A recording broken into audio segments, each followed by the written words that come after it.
નમસ્કાર વિદ્યાર્થી મિત્રો, પથદર્શક યુટ્યુબ ચેનલની અંદર આપ સર્વનું સ્વાગત છે. મિત્રો, ગૌણ સેવા પસંદગી મંડળ દ્વારા આગામી વર્ષ એટલે કે 2025-2026 ની અંદર જે સીસીઈ ની નવી ભરતી છે એ આવવાની છે. તો એ સંદર્ભે પ્રાથમિક કસોટી ક્યારે હોઈ શકે, એ ઉપરાંત નોટિફિકેશન ક્યારે આવી શકે, એની આપણે ચર્ચા કરવાના છીએ. અને એ જે આપણે ટેલિગ્રામના માધ્યમથી જે એક પોસ્ટ મળી છે કે જેની અંદર એ સંભવિત માગણાપત્રક જે મંગાવેલી છે એનો જે પત્ર છે એની આપણને માહિતી મળી છે. તો એ પત્ર ઉપર આપણે ચર્ચા કરવાના છીએ કે સંભવિત જે છે એ જાહેરાત ક્યારે પ્રસિદ્ધ થઈ શકે છે, પ્રાથમિક કસોટી ક્યારે આવી શકે છે, બરાબર, એની આપણે ચર્ચા કરવાના છીએ. તો સૌથી પહેલા ચેનલની અંદર નવા છો તો ચેનલને સબસ્ક્રાઇબ અવશ્ય કરી દો અને આપણા વોટ્સઅપ ગ્રુપની લિંક તમને ડિસ્ક્રિપ્શન બોક્સની અંદર આપેલી છે, ત્યાં જઈ અને તમે આપણું વોટ્સઅપ ગ્રુપ છે એ જોઈન કરી શકો છો. રહી વાત, ઘણાને એવું થતું હશે કે સાહેબ હવે આ તમે વળી કંઈક નવું લઈને આવ્યા છો, બરાબર, તો શું આના પછી તમારે કોર્સ પરચેસ પેલો સેલ કરવાનો છે? મારે કોઈ પણ જાતનો કોર્સ જે છે એ સેલ નથી કરવાનો, માત્ર ને માત્ર આ જે માહિતી મળી છે એ તમારા સુધી શેર કરવાની છે, બરાબર. પ્રાથમિક કસોટી ક્યારે હોઈ શકે એના વિશે પણ આપણે ચર્ચા કરવાના છીએ. ઓકે, તો જોઈએ સૌથી પહેલા તો સીસીઈ દ્વારા તમને બધાને ખબર છે કે લાસ્ટ એક્ઝામ હમણાં યોજાઈ ગઈ, બરાબર. ગ્રુપ એ નું જે મુખ્ય પરીક્ષા છે પૂર્ણ થઈ ગઈ. ગ્રુપ બી ની જે મુખ્ય પરીક્ષા છે એ કોર્ટ મેટર અત્યારે ચાલી રહી છે, એટલે કોર્ટનો નિર્ણય આવે એના પછી સંભવિત એ માર્ચ એક મહિનાની અંદર યોજાઈ શકે છે એવા ન્યૂઝ છે, બરાબર. હવે વાત કરીએ નવી ભરતીની.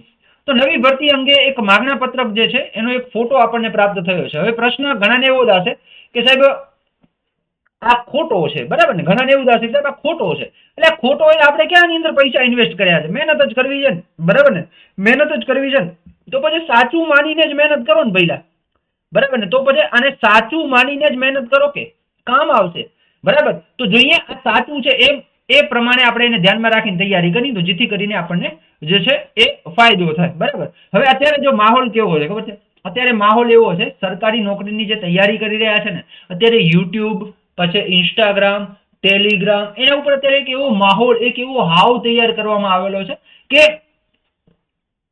પોલીસ કોન્સ્ટેબલ અને પીએસઆઈ સિવાય બીજી કોઈ ભરતી જ નથી, બરાબર. આમાં તમે ફેલ થયા એટલે તમારું જીવન પૂરું ના. પહેલા બીજી અઢળક ભરતીઓ છે, બરાબર. વીએમસી ની અંદર પણ ઘણી ભરતીઓ આવવાની છે, એટલે ટેન્શન ના લો ભાઈ, એમાં ફેલ થયા છો તો કોઈ વાંધો નહીં, બીજી ઘણી બધી પરીક્ષાઓ છે, બરાબર. પીએસઆઈ નું રનિંગ મારું પણ હતું, હું પણ ફેલ થઈને આવ્યો છું, એમાં કોઈ મોટી વાત છે જ નહીં.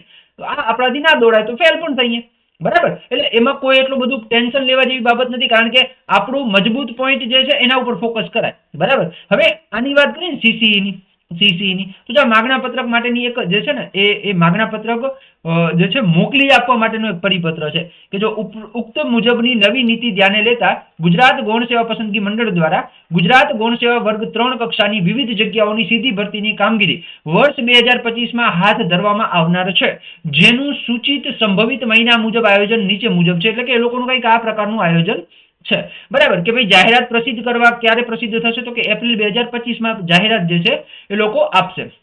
જાહેરાત પ્રસિદ્ધ કરવાની તારીખ એટલે કે એપ્રિલની અંદર જો પ્રસિદ્ધ કરતા પૂર્વ તમામ માગણા પત્રકોની ચકાસણી ક્યારે કરશે? એપ્રિલ મહિનામાં કરશે.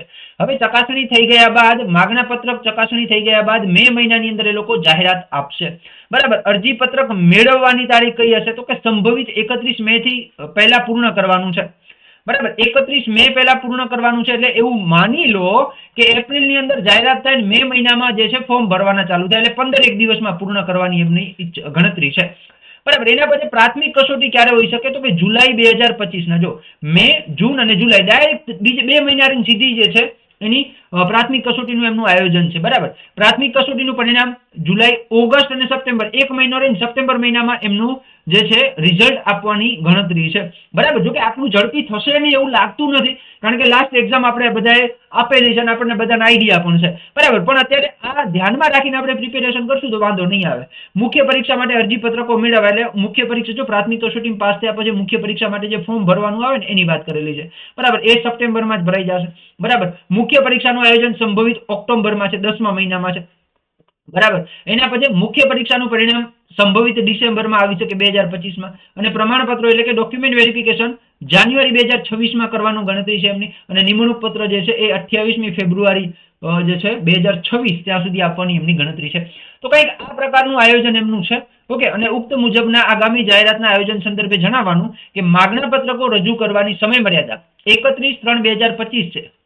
એટલે કે 31/3 માર્ચ પહેલા તમારે માગણા પત્રકો જમા કરાવી દેવા, બરાબર. અને જે ધ્યાને લઈને ગુજરાત સોલિસિટેટ સર્વિસ ક્લાસ 3 ગ્રુપ એ અને group B combined competitive examination service class 3 વખતો વખત સુધારેલ નિયમો અન્વયે સમાવેશ થયેલ સંવર્ગોની સીધી ભરતીથી ભરવાની થતી જગ્યાઓ આગામી જાહેરાતમાં જગ્યાઓમાં સમાવેશ અર્થે માગણા પત્રકો અંતિમ તારીખની રાહ જોયા વગર વહેલી તકે શું કરવા? જમા કરાવી દેવા, બરાબર.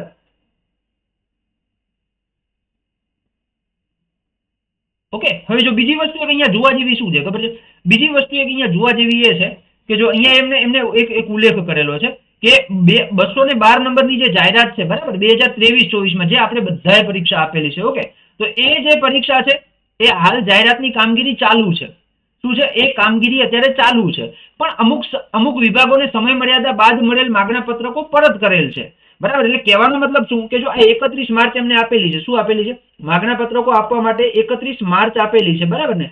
31 માર્ચ આપેલી છે. હવે થાય એવું કે કોઈ વિભાગ 1 એપ્રિલના આપે ને, 1 એપ્રિલના માગણા પત્રક આપે ને તો એમને પરત આપી દે કે ભાઈ તમારે 50 જગ્યાઓ તમારે ત્યાં ખાલી હતી તમારા ડિપાર્ટમેન્ટમાં, એ પાછી આપી દે, બરાબર. તો એ જે અહીંયા એડ નથી થઈ ને જગ્યા, એ બધી હવે નવી ભરતીમાં એડ થઈ જશે, એવું કહેવા માંગે છે, બરાબર. તો કંઈક આ અપડેટ હતી જે તમારા સુધી શેર કરી છે. જો તમને સારી લાગી હોય તો તમારા મિત્રોને અવશ્ય શેર કરજો.